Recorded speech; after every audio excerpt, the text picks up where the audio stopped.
Bante, Bante. Any questions? Boss? Maaari ko bang linawin ng konti para talagang nakikita ng taong bayan yung difference? Yung sinasabi po ni Speaker Alvarez, dalawa po yan, no? Yung constitutionality, yung kaila kong ungap. Sina-challenge nila yung mismong GAA na may mga na-violate sa Constitution. No? Hindi siya naaayon sa sinasabi ng Constitution, halimbawa sa edukasyon, na dapat highest budgetary priority, etc. Ito pong ipafile natin ay dun sa mga gumawa. Criminal punto na action dahil nag-falsify sila ng dokumento, pinalsify nila yung BICAM report. Kaya po hiwalay siya na issue. Kailangan malinaw po yan sa taong bayan. One more question for me. Para kay Kong Alvarez, kung mayroon po bang mga congressman din na nag-express to support this filing of case? To be honest about it, sa ngayon, wala pa. Wala pa. Pero may nakakausap ng partner. Kasi dahil malaki rin yung mawawala, no? Wala ng akap, no? So, walang gustong sumama talaga. Parang Lone Ranger to. Sorry Party, may ano ka ba? Sabihin ka? Dadagdag ko lang, maaring mag-isa siya, pero as history has taught us, time and again, one man can make a difference. May bakit tayo mga katanungan kay Liga, kapatid? Sir Bambi. Ha?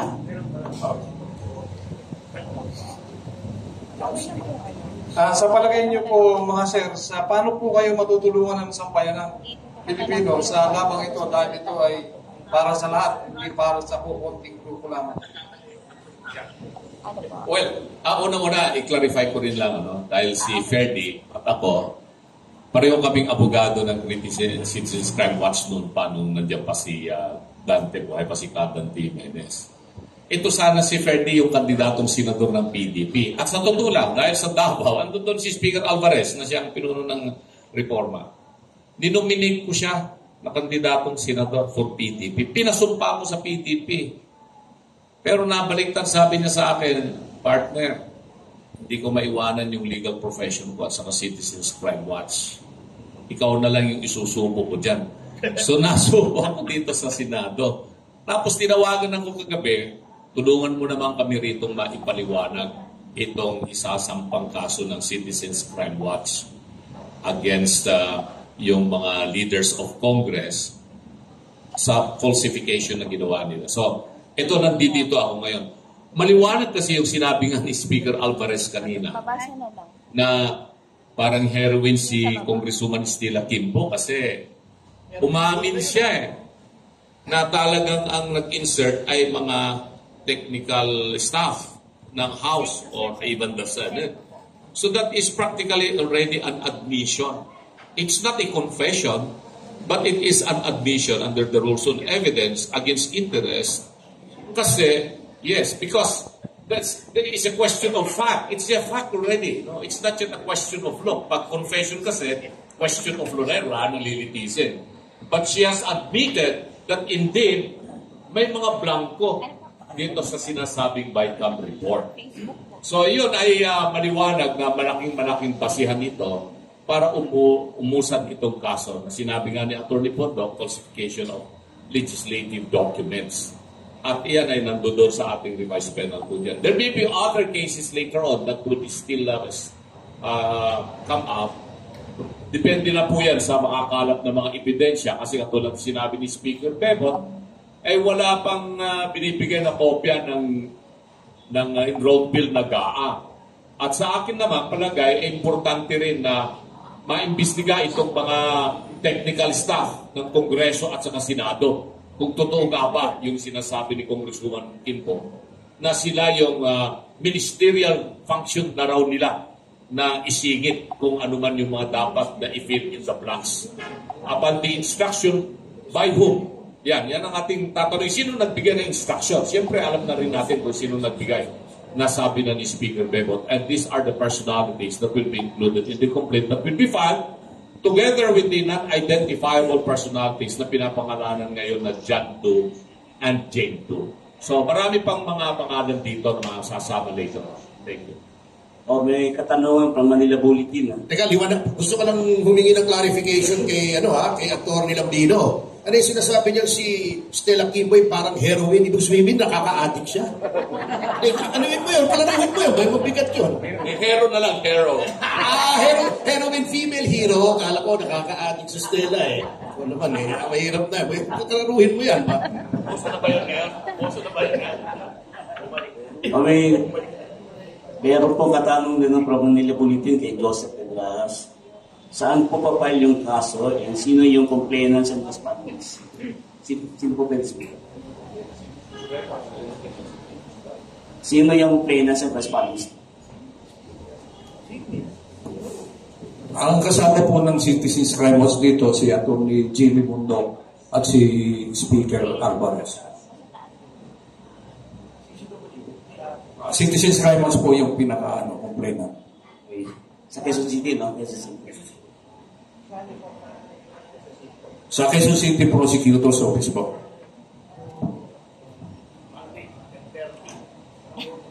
Bukas po yan, Monday 10:30 ng umaga. Sir, sa ipagpamanin niyo po at para po hindi nasagot yung katanungan ko kung paano makakatulong ang mga mamamayan natin sa ating ipinaglalaban at paano kami makakatulong kung sakali. Kami ba ay maghihintay na lamang ng resulta ng legal matter na ito o ano po ang inyong masasabi? Alam niyo po, napakalaking tulong ng sambayanan dito. Unang-una, yung Citizens Crime Watch po, walang pondo yan. Kami po ay kumikilos sa sarili naming kaparaanan. Ngayon, yung moral support lang po ninyo, yung napakalaking bagay na po yun, pagkat kayo po nagpapalakas ng kalooban namin para gawin po ito. Pagkat ang laban po sa korupsyon, laban po nating lahat ito. Ang pinaglalaban po namin dito, ang sambayan ng Pilipino, na tayo po ay nadadaya. Yung buwis mula sa ating na binabayad natin sa ating gobyerno, ginagastos po dito sa mga proyekto ito. Pero pag may mga insertion sa mga ganyan, mga patago ng mga proyekto, ay nadadaya po tayo. At kayo po, lalo na po itong mga kasamahan natin sa media, malaking bagay po yung binibigay ninyong suporta sa atin at kami naman ay nagpapasalamat po sa inyo. At yung mga mamamayan natin na nakikinig at nanonood, abay, pagdasal nyo lang po kami, nabigyan pa kami ng lakas ng loob para po ipagpatuloy itong aming ginagawa. In other words, just make noise kung yung mga mamamayan kasi lahat naman may access sa social media.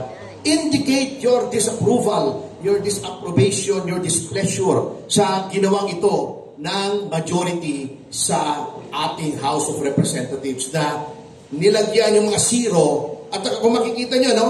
Ito, sample pa lang ito, ha?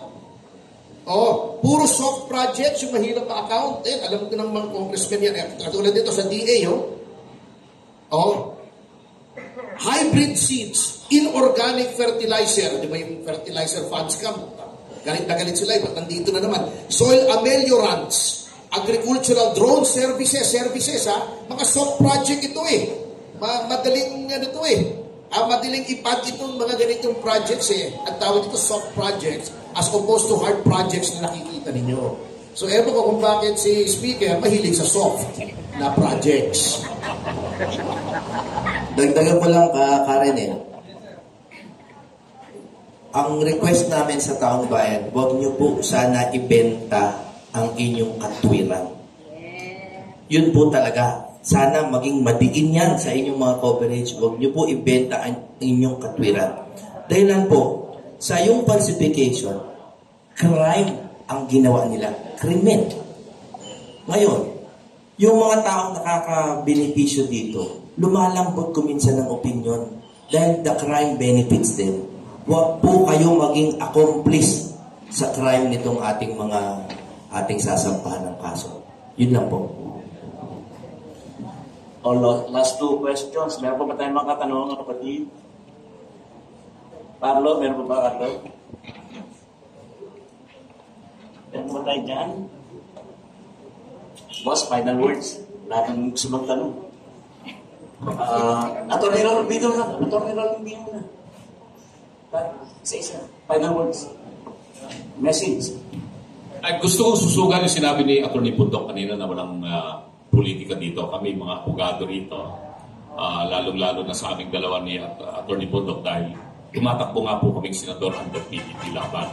Si Speaker Alvarez naman ay hindi po siya kasama sa PDP laban. So, although magkakalyado kami pagdating dito sa usapan para mabago po ang ating sistema at yung umiiral na practice po, lalong-lalo na po dyan sa Kongreso at sa Senado. At dagdagan ko rin yung sinabi ni Atty. Topacio kanina na itong mga insertions na ito na lumalabas ay ito yung mga masahol pa ito kaysa sa yung identified nung araw na pork barrel talaga ng 70 million kasi identified na yung 70 million na amount at yun ay yung mga congressmen at mga senador saka lang sila gagawa ng listahan ng kanilang mga proyekto pagkatapos ma-allocate yung 70 million sa kanila. Sa ngayon, hindi, matindi.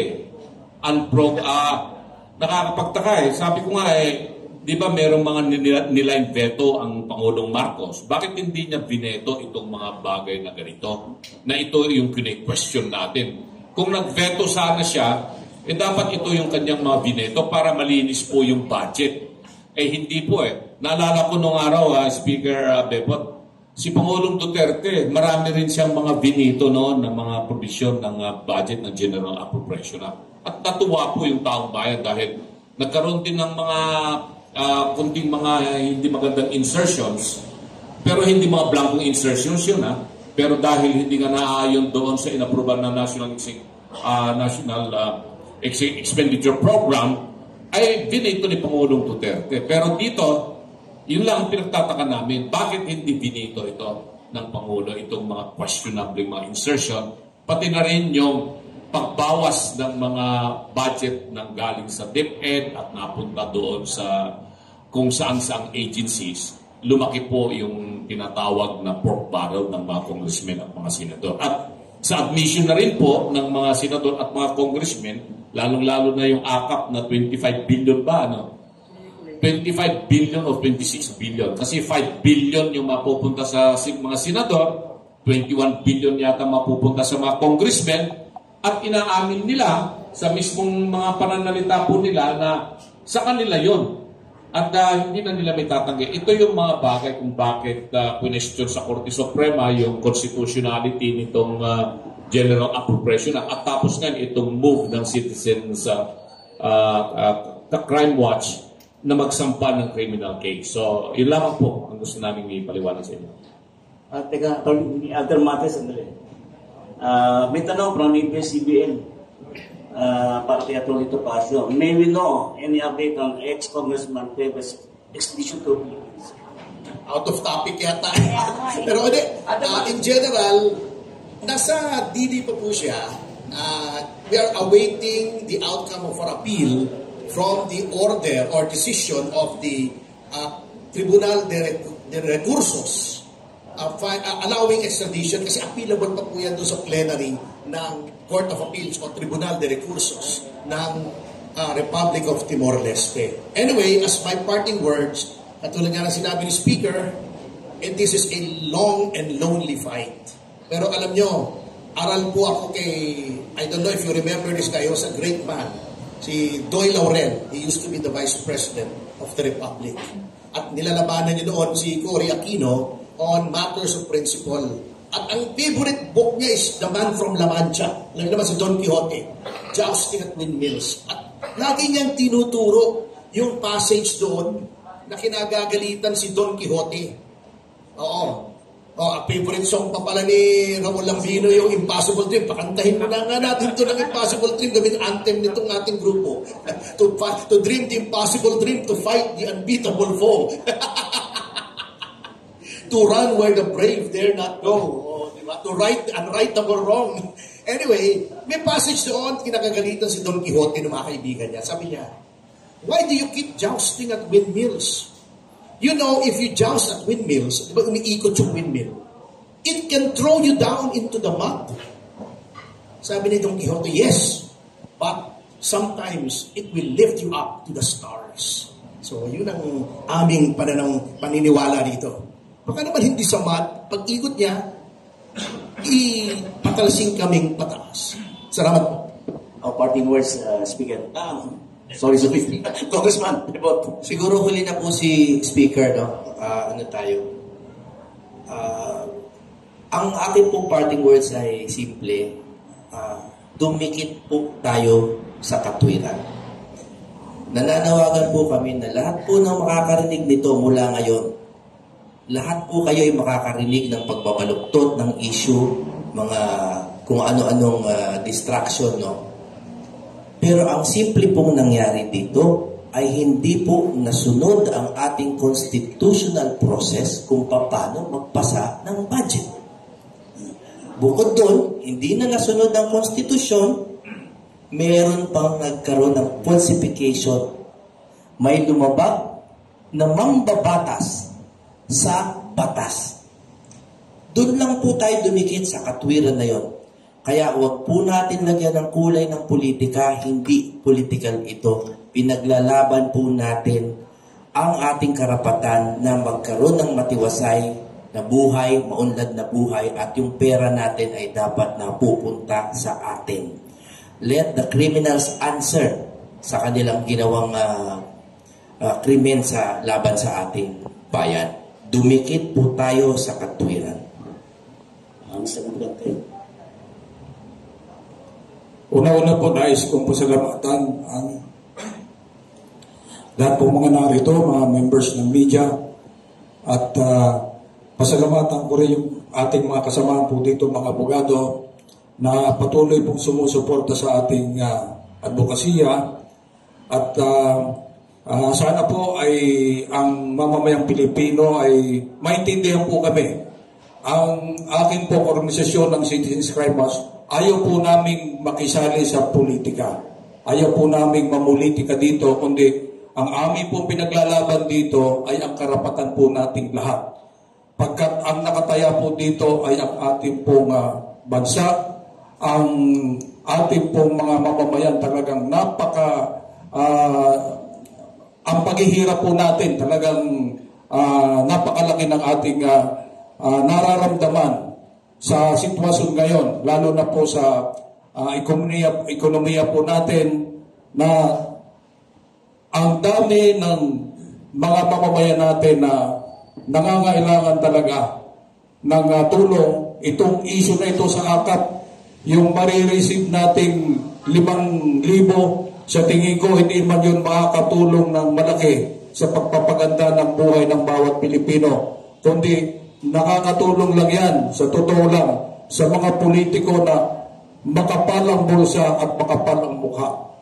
So hindi po natin pwedeng payagan na ganito na lamang po ang mangyayari sa ating bansa, pagkat kawawa po ang mga mamamayan nating Pilipino na karamihan sa kanila ay nagugutom, walang hanap buhay.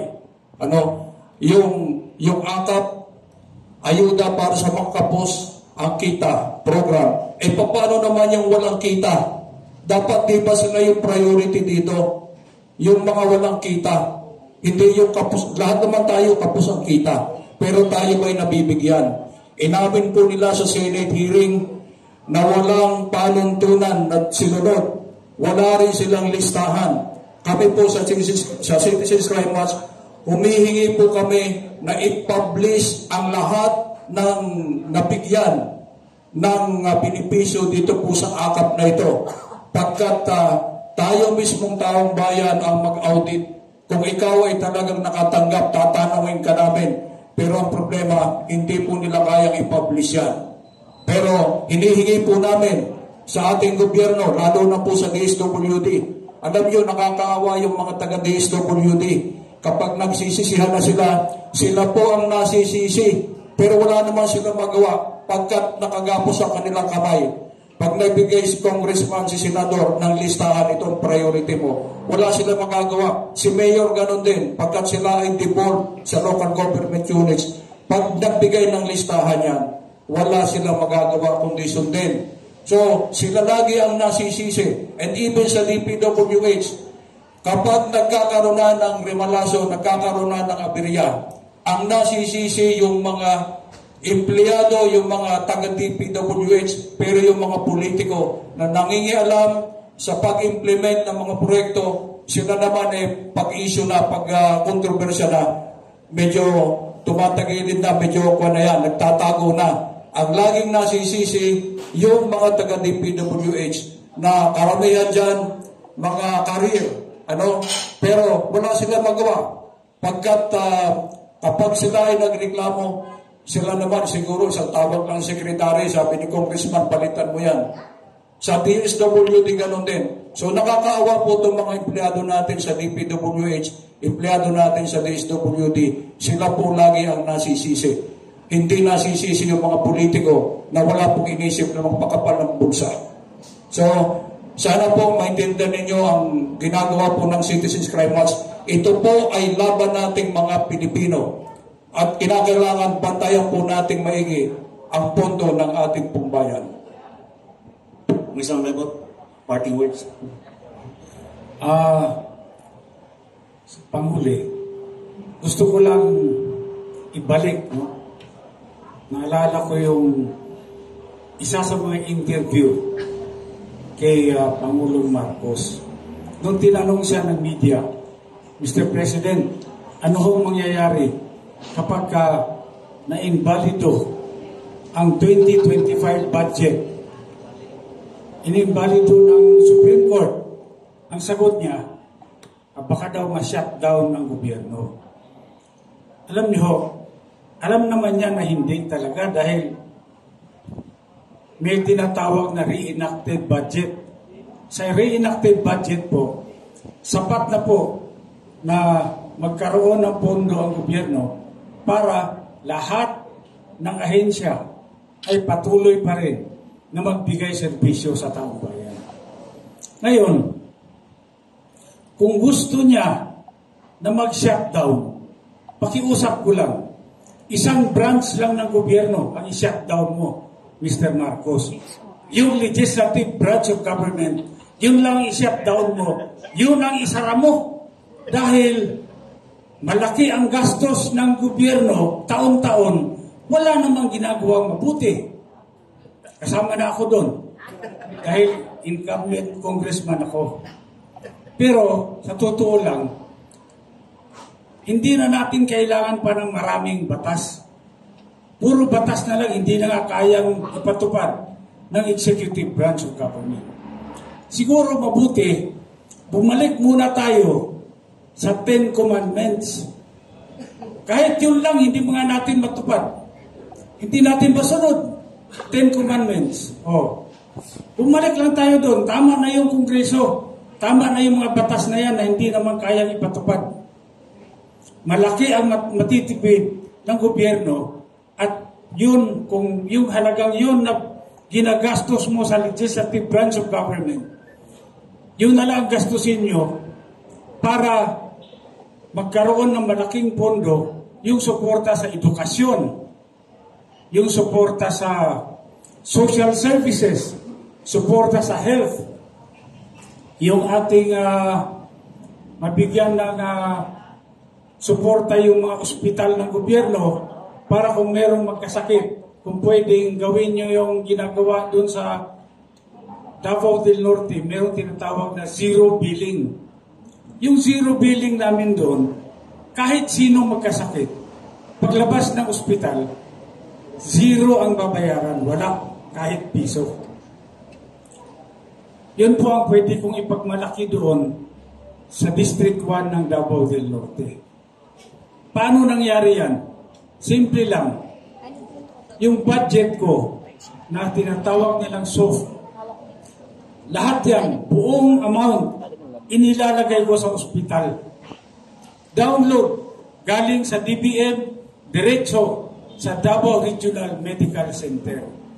At kung merong magkasakit na tao doon sa aking distrito, kahit na sino, lahat ng gagastahin para doon, medisina, doktor, at yung pagtira niya sa ospital, doon na kukunin.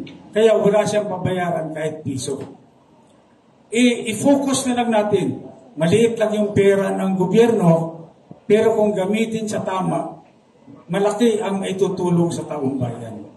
So Mr. President, kung gusto nyo mag-shutdown, pakiusap ko, yung legislative branch of government, yun lang i-shutdown nyo. Okay? Wala na follow-up ha? Isa tayo. O, boto. Boss, boto.